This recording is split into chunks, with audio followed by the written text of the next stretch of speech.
هبط في المطر ولسان حاله يقول: قل لن يصيبنا إلا ما كتب الله لنا، لا تخيفنا صواريخكم ولا قصفكم، الأرض أرضي والمطار مطاري، فافعلوا ما شئتم لن تخيفونا.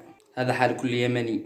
رب أشهد أن لا إله إلا الله، أشهد أن لا إله إلا الله، أشهد أن لا إله إلا الله، أشهد أن لا إله إلا الله، أشهد أن لا إله إلا الله، أشهد أن محمد رسول الله، أشهد أن لا إله إلا الله، أشهد أن محمد رسول الله، أشهد أن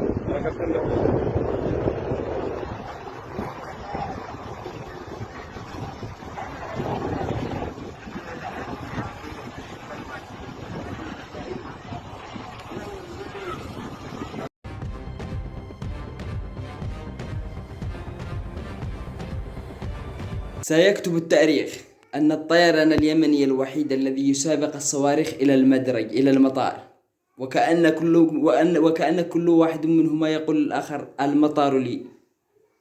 برأيك ما قام به الطيار يوم أمس في هبوطه في مطار صنعاء بوجود كل تلك الغارات على المطار؟ هل هي شجاعة أم تهور، رغم أن كانت هناك إمكانيات لتحويل الطائرة إلى مطار آخر؟